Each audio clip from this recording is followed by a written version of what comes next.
डरावने किस्सों में आप सबका स्वागत है।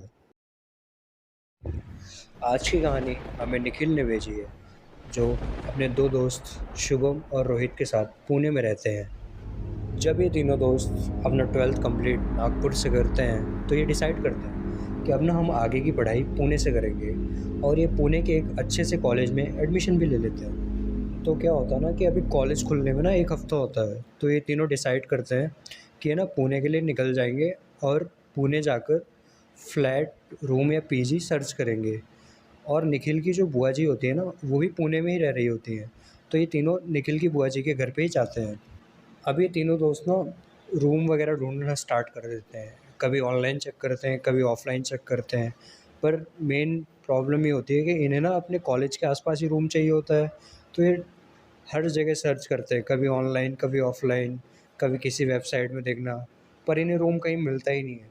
जैसा रूम इन्हें चाहिए होता है, वैसा रूम कहीं मिलता ही नहीं है। फिर क्या होता है कि अब कॉलेज खुलने में ना सिर्फ़ 2 दिन बाकी होते हैं। तो ये अपनी बुआ जी के घर पे ही खाना खा रहे होते हैं, तभी निखिल के फ़ोन में ना घंटी बजती है और वो नंबर ओएलएक्स से होता है। वो कॉल फ्लैट के ऑनर को होता है और ऑनर उन्हें अपना फ्लैट दिखाने के लिए बुलाता है। वो तीनों शाम को वो फ्लैट देखने के लिए जाते हैं और उन तीनों को वो फ्लैट बहुत ज़्यादा पसंद आता है, क्योंकि वो उनके कॉलेज के पास ही रहता है। जब वो ऑनर से उसका रेट पूछते हैं, तो ऑनर कहता है कि सिर्फ़ 8,000 रुपये महीना। ये सुन के वो तीनों बहुत ज़्यादा शॉक हो जाते हैं। रेट सुनते ही तीनों सोच में पड़ जाते हैं और ऑनर से ना थोड़ा टाइम मांग लेते हैं कि हमें सोचने का थोड़ा टाइम दीजिए। पर शुभम को ना थोड़ा सा शक होता है कि इतना सस्ता फ्लैट इस एरिया में तो मिलना मुश्किल है, क्योंकि उन्होंने बाकी फ्लैट्स के भी तो रेट पूछे थे। वो रेट इससे कई डबल या ट्रिपल थे। बट निखिल बोलता है, अब तो टाइम नहीं है यार हमारे पास। और अच्छा तो है यार, ये सस्ता मिल रहा है, जैसा हमें चाहिए था वैसा ही फ्लैट मिल रहा है। तो वो तीनों ना फिर ऑनर को एडवांस पे कर देते हैं और नेक्स्ट डे ही शिफ्ट हो जाते हैं वहाँ पे ना। अब सब कुछ सही चल रहा होता है उनकी लाइफ में ना। तो क्या होता है कि 2 हफ्ते बीत जाते हैं और वो लोग ना शाम को फ्लैट में ऐसे ही बैठे होते हैं, तो अचानक ना शुभम को उसके रूम से कुछ आवाज़ें सुनाई देती हैं। तो ना वो अचानक ही मतलब सोच में पड़ जाता है कि ये क्या हो रहा है मेरे साथ, ये आवाज़ें कैसी आ रही है। तो शुभम ना डर डर के निखिल के पास जाता है और निखिल को पूछता है कि तुझे कुछ आवाज़ें सुनाई दे रही हैं? तो निखिल कहता है कि अबे नहीं, मुझे तो कुछ नहीं सुनाई दे रहा, तुझे ऐसे ही वहम हो रहा होगा कि कुछ सुनाई दे रहा है। हाँ, तो शुभम भी सोच में पड़ जाता है और शुभम ना ध्यान से सुनता है तो वो आवाज़ें आना बंद हो चुकी होती हैं। तो शुभम को भी लगता है कि क्या पता यार मुझे वहम हुआ हो। पर उस टाइम के बाद ना घर में कुछ ना कुछ अजीब होना स्टार्ट हो जाता है। अजीब से मेरा मतलब है कि कभी मेन डोर पे नॉक होता है, कभी उनके वॉशरूम में नॉक होना स्टार्ट हो जाता है,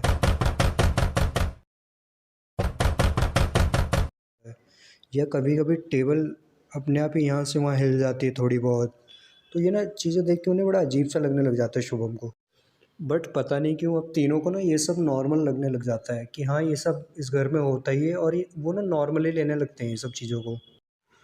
फिर कुछ दिन ना बीत जाते हैं और ये तीनों ना इनकी जो बिल्डिंग होती है उसके टेरेस पे बैठ के ना पार्टी कर रहे होते हैं। तो ये जो बिल्डिंग होती है ना वो एल शेप में होती है, तो इनको ना टेरेस से अपना फ्लैट साफ-साफ दिखाई दे रहा होता है। ये तीनों मज़े से पार्टी कर रहे होते हैं कि अचानक ना रोहित के डैड का कॉल आता है और रोहित उनसे बात करने के लिए ना टेरेस की बाउंड्री के पास आ जाता है और बात करते-करते अचानक उसकी नज़र ना उनके फ्लैट की खिड़की पे पड़ती है।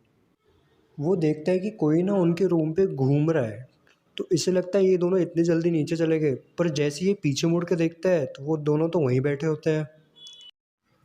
वो जल्दी से फ़ोन काटता है और चिल्ला के उन दोनों को अपने पास बुलाता है। वो दोनों भी भाग के आते हैं कि क्या हो गया भाई, क्यों चिल्ला रहा है तू?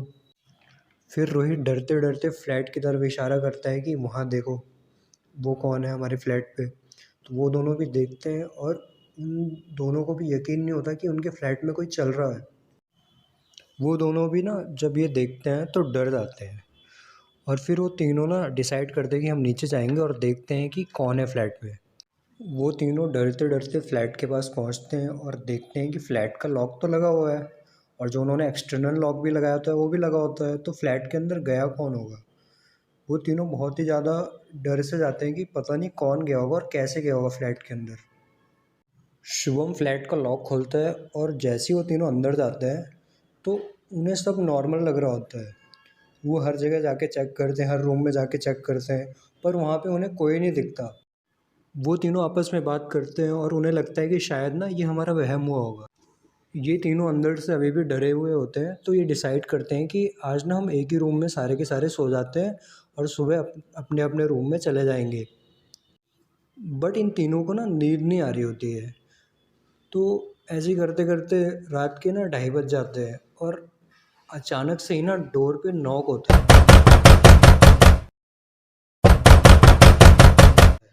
जो इनका रूम होता है ना उस डोर पे नॉक होता है।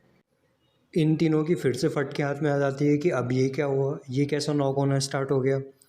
ठीक है, फिर ये तीनों डरते डरते ना रूम का गेट खोलते हैं और जब ये रूम का गेट खोलते हैं ना तो उसी वक्त नॉक बंद हो जाता है।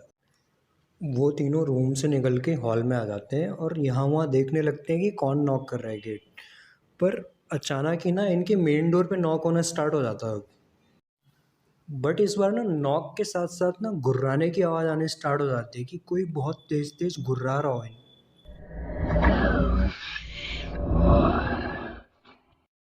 और अचानक से आवाज़ आती है कि ये फ्लैट मेरा है, यहाँ से चले जाओ। जैसे ही तीनों आवाज़ सुनते हैं बहुत ज़्यादा डर जाते हैं, बहुत ज़्यादा। और तीनों रूम की तरफ भागते हैं और रूम को ना अंदर से लॉक कर लेते हैं।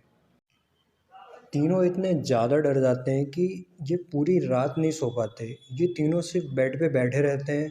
वो आवाज़ें तो बंद हो चुकी होती हैं। जैसे तैसे सुबह होती है और ये तीनों सुबह उठ के कॉलेज जाते हैं, पर ये किसी से भी ना इस बारे में डिस्कस नहीं करते। जब ये कॉलेज से घर आते हैं तो ये जैसे ही फ्लैट के अंदर घुसते हैं तो ये देखते हैं कि इनका सारा का सारा सामान फ्लैट में यहाँ से वहाँ पड़ा हुआ है।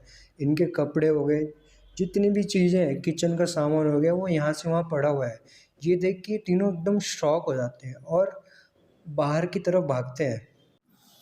वो नेबर से जाकर पूछते हैं कि कहीं कोई आया तो नहीं था। तो नेबर आंटी बहुत डर जाती है और उन पे बहुत गुस्सा करती हैं और बोलते हैं कि नहीं, यहाँ पे कोई नहीं आया था, तुम लोग भी चले जाओ यहाँ से। फिर वो नीचे वाले नेबर से पूछते हैं कि कोई आया तो नहीं था।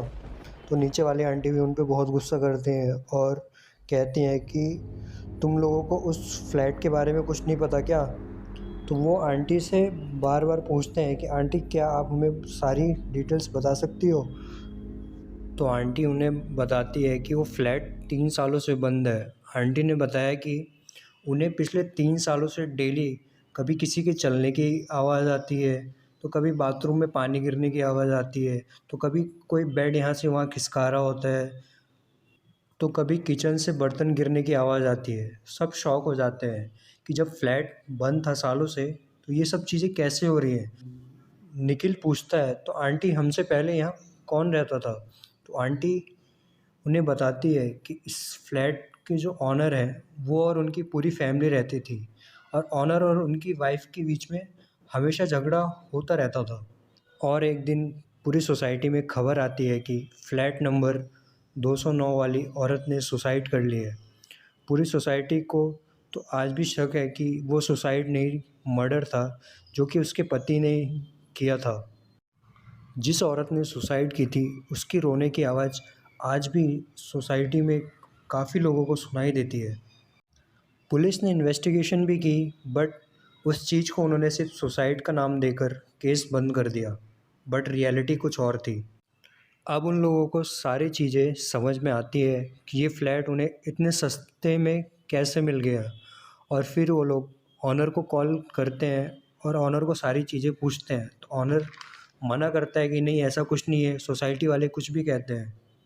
आप लोग सोसाइटी वालों की बातों पे ध्यान मत दो और वहाँ पे आराम से रहो, और ये बोल के ऑनर फ़ोन कट कर देता है। फिर ये तीनों अपने अपने घर पर फ़ोन करके सारी चीज़ें बताते हैं जो जो उनके साथ हो रहा है। उनके घर वाले बोलते हैं कि तुम लोग सारा सामान वहीं पे रहने दो और चुपचाप बुआ जी के घर पे चले जाओ।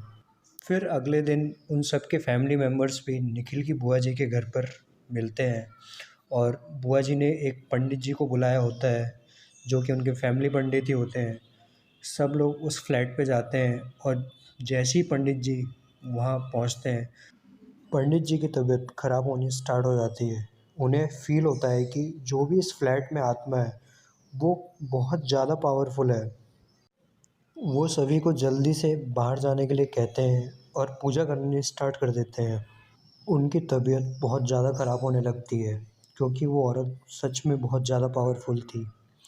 But Pandit ji Puja continue रखते हैं और धीरे-धीरे वो औरत कमज़ोर होने लगती है। पंडित जी को अलग-अलग आवाज़ें भी सुनाई देती है, जैसे कि तू क्या कर लेगा मेरा? यहाँ जो भी आता है वो मेरे हिसाब से चलता है। यहाँ सिर्फ मेरा राज है। और वो ज़ोर-ज़ोर से गुर्रा रही होती है और ज़ोर-ज़ोर से चिल्ला रही होती है, पर पंडित जी अपने मंत्र कंटिन्यू रखते हैं। अब क्या होता है ना कि पंडित जी को लिटरली फ़ील होता है कि कोई ना हॉल में चल के आया है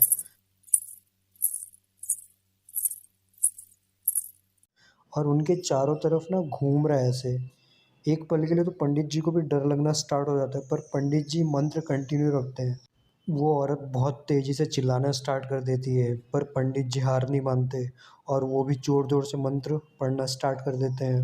अब वो औरत कमज़ोर पड़ना स्टार्ट हो जाती है और पंडित जी मंत्र कंटिन्यू रखते हैं। अब पंडित जी को फ़ील होता है कि कोई घर से बाहर निकल रहा है और वो देखते हैं कि वो औरत धीरे-धीरे चिल्लाते हुए घर से बाहर निकल जाती है। अब वो औरत कमज़ोर पड़ना स्टार्ट हो जाती है और पंडित जी मंत्र कंटिन्यू रखते हैं। अब पंडित जी को फ़ील होता है कि कोई घर से बाहर निकल रहा है और वो देखते हैं कि वो औरत धीरे-धीरे चिल्लाते हुए घर से बाहर निकल जाती है और शायद उसे मुक्ति मिल चुकी थी। अब उन तीनों ने भी उस फ्लैट को छोड़ दिया था। निखिल ने हमें बताया कि आज कॉलेज ख़त्म हुए पूरे 5 साल हो गए हैं और आज भी उस फ्लैट में कोई नहीं आया। और निखिल ने अपने नेबर से भी बात की। नेबर ने बताया कि अब वो सारी आवाज़ें आना बंद हो चुकी हैं, शायद वो औरत अब वहाँ से जा चुकी है। तो दोस्तों ये थी आज की स्टोरी।